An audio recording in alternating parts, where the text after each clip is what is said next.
नमस्कार मित्रांनो, मराठी माणूस प्रदीप. अनेक 4-5 वर्षांपासून मी या सोशल मीडिया म्हणजे यूट्यूब असो, ते इंस्टाग्रामवरती व्हिडिओ बनवणं असो, एक 4-5 वर्षांपासून या सगळ्या क्षेत्रामध्ये आहे. म्हणजे मी माझी नोकरी करतोय. नोकरी करत माझं सगळं घर या सगळ्या गोष्टी पाहत कुठेतरी सकाळचं जायचं. सकाळी 8-9 वाजता मी कामावर जातो. संध्याकाळी 9-10 वाजतात, कधी 11 वाजतात, कधी लवकर येतो. मग ते पुन्हा संध्याकाळी घरी या, घरच्या सगळ्या गोष्टी पहा. त्याच्यानंतर रात्रीच्या 12च्या नंतर मी व्हिडिओ बनवतो, कारण 12 वाजेपर्यंत तर मी घरातच व्हिडिओ बनवतो. या सगळ्या माझ्याच रूममध्ये या सगळ्या व्हिडिओ बनवतो. आजूबाजूला सोसायटीमध्ये किंवा आजूबाजूला आवाज असतो गाड्या बिड्यांचा, त्याच्यामुळे रात्रीच्या व्हिडिओ बनवाव्या लागतात. 12च्या नंतर आम्ही व्हिडिओ बनवतो. 12, 1, 2 वाजतात. 2च्या पुढं मी एडिट करायला बसतो, कारण परत कामावर जायचं असतं.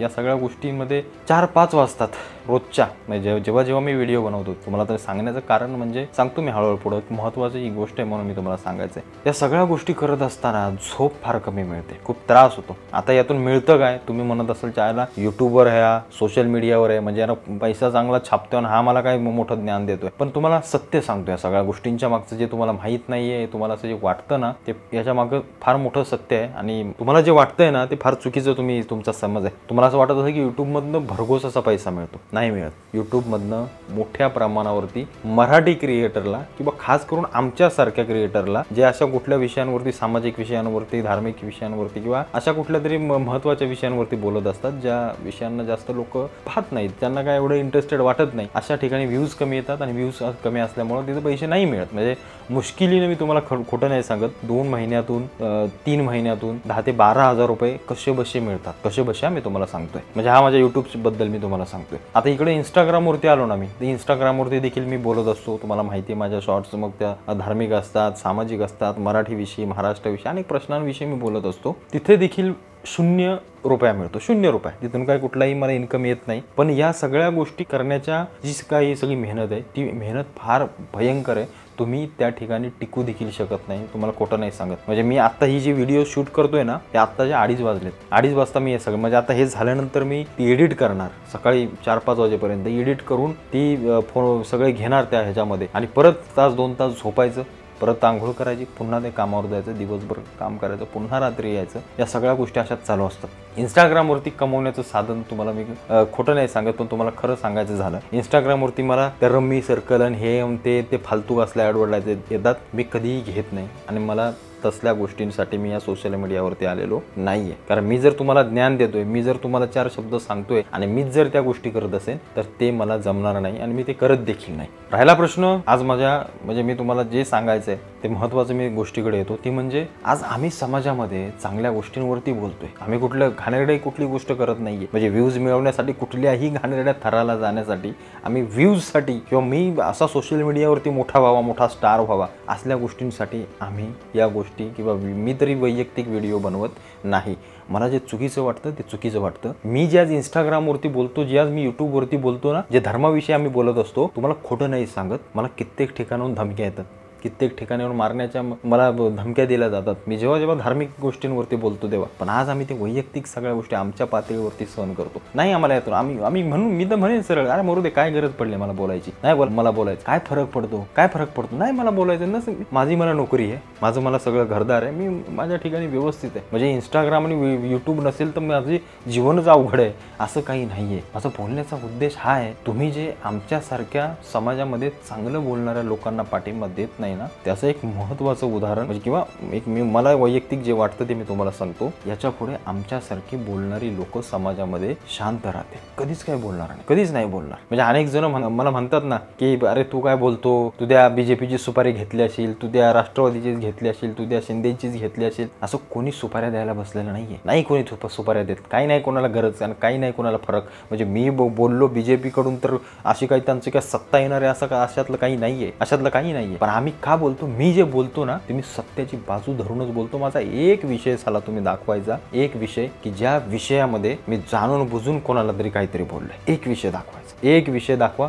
मी या क्षणाला या सगळ्या गोष्टी सोडून देऊ शकतो. मी जे आहे सत्य ते मांडत असतो. पण चांगलं बोलणाऱ्यांसाठी, म्हणजे साधं उदाहरण देतो तुम्हाला. आज जी मुस्लिम लोक आहेत ना, त्यांचे जे क्रिएटर्स, त्यांचे सोशल मीडियावरचे मिलियन्समध्ये त्यांचे फॉलोअर्स आणि लाईक्स, आणि त्यांना एवढी त्यांची लोक आत्मीयतेनं पाहतात. भले त्यांनी काही करो नाही तर न करो, आत्मीयतेनं पाहतात. त्यांची लोक त्यांच्या लोकांना सपोर्ट करतात, पाठिंबा देतात, म्हणून त्यांच्या समाजातली लोक आज मोठ्या याने वर येत आहेत. आपल्या समाजामध्ये पाय खेचण्याची प्रवृत्ती चालू झाली, पाय खेचण्याची. आज आम्ही जर एखादा विषय काढला, ते बीजेपीवरती बोलला ना, याच्या आईला बीजेपीवरती बोलला, आमच्या उद्धव साहेबांना बोलला, आमच्या पवार साहेबांना बोलला. अरे पण का बोलला ह्याच्या मागचं गणित तुम्ही समजून घेणार आहे की नाही? म्हणजे आजही आम्ही, म्हणजे त्या इंग्रजांनी केलं ना सगळं, आपल्याला विखरून ठेवलंय, आजही आम्ही त्याच सगळ्या विचारसरणीमध्ये राहतोय.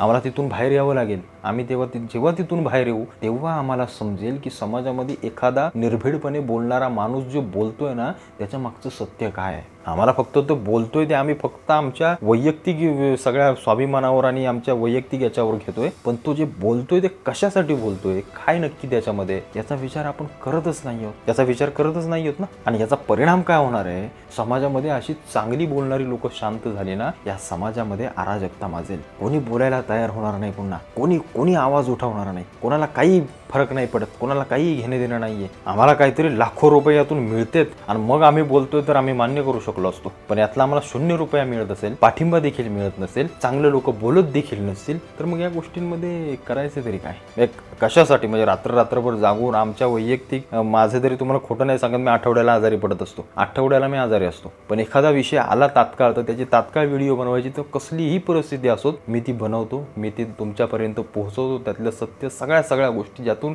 शून्य उपयोग आहे, आम्हाला काही उपयोग नाहीये, कशाचंही काही घेणे. म्हणजे मी काही करू शकलो असतो. मी वैयक्तिक माझ्याकडे जे काही टॅलेंट आहे सोशल मीडियावरती येण्याचं, मी कुठल्याही त्या टेक्निकल व्हिडिओ इकडच्या तिकडच्या काही बनवून सोशल मीडियावर मोठं होण्याची जी काही, म्हणजे हे सोशल मीडिया कसं चालतं ना, याच्यावरती माझा उत्तम अभ्यास आहे आणि मी त्या क्षेत्रामध्ये कुठेही मोठा गेलो असतो, पण ते मला नाही करता आलं, कारण मी छत्रपतींच्या सगळ्या विचारांवर चालणारा माणूस आहे. मला जे माझ्या राष्ट्राविषयी, माझ्या मातीविषयी, माझ्या धर्माविषयी जे काही चुकीचं होईल ना, माझ्या छत्रपतींनी मला सांगितलंय की देव देश धर्मासाठी जगायचं, आपल्या सर्वांना सांगितलं, आणि तेच मी पाळणारा वैयक्तिक माणूस आहे. मग उद्या कोणी मारून टाकलं तरी काही घेणं देणं नाही, पण तुमच्यासारखी लोक जर पाठिंबा देणार नसतील तर मग हे कुठंतरी थांबलं पाहिजे, आणि हे कुठंतरी मला देखील थांबवावं लागेल. कारण किती दिवस या सगळ्या गोष्टींचा त्रास सहन करणार? म्हणजे जिथं आपल्याला फायदा शून्य आहे आणि तिथंच जर आपण जाऊन सतत उभं राहतोय किंवा आपले सगळ्या वेळ वाया घालवतो, मग ते कुठं ना कुठेतरी थांबलं पाहिजे. हे सगळ्यात महत्त्वाची गोष्ट आहे. कारण राजकारणाविषयी मी बोलतो, तुम्हाला खोटं नाही सांगत, मी तुम्हाला खरंच सांगू एक गोष्ट,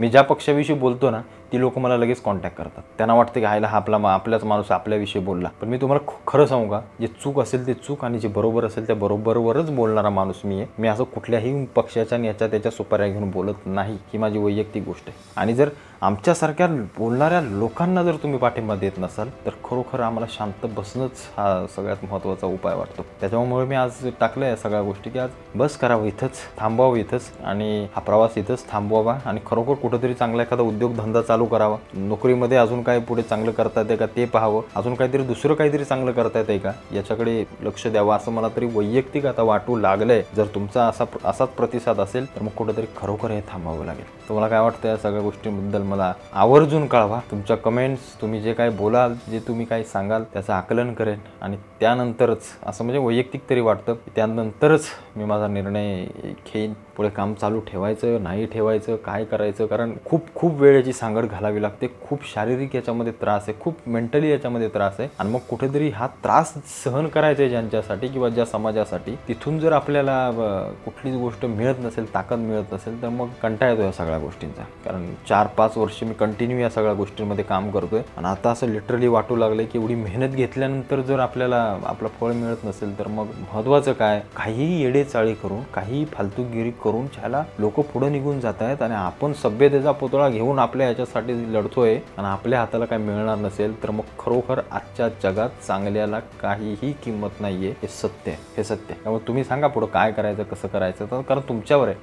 तुम्ही सगळं चालवणार आहात, तुम्ही पाहणार आहात. तुम्ही पाहिलं, मी तुम्हाला खरं सांगू का, जे काय असेल ते, माझे सबस्क्रायबर वाढले ना, मग मला जास्त व्ह्यूज आले, मला बोलायसाठी, तुमच्यापर्यंत विषय घेऊन येण्यासाठी, समाजाविषयी बोलण्यासाठी, आपल्या देव देश धर्मासाठी बोलण्यासाठी, आपल्या आपल्या लोकांसाठी काहीतरी करण्यासाठी मला जिद्द मिळेल, मला ताकद मिळेल, एवढंच मी तुम्हाला फक्त सांगतो. त्याच्यामुळे तुमच्या हातात निर्णय, तुम्ही सांगा मला काय करायचं आणि तुम्ही ठरवा नक्की काय करायचं. कारण काय आहे ना, माझी मला नोकरी आहे, मला माझा येणारा पैसा, मी काय असं नाही की फक्त इथंच अवलंबून आहे मग मी सगळ्यांच्या हातापाया पडतो, असा प्रश्न नाही आहे. पण मला वैयक्तिक वाटतं की काहीतरी केलं पाहिजे माझ्या समाजासाठी.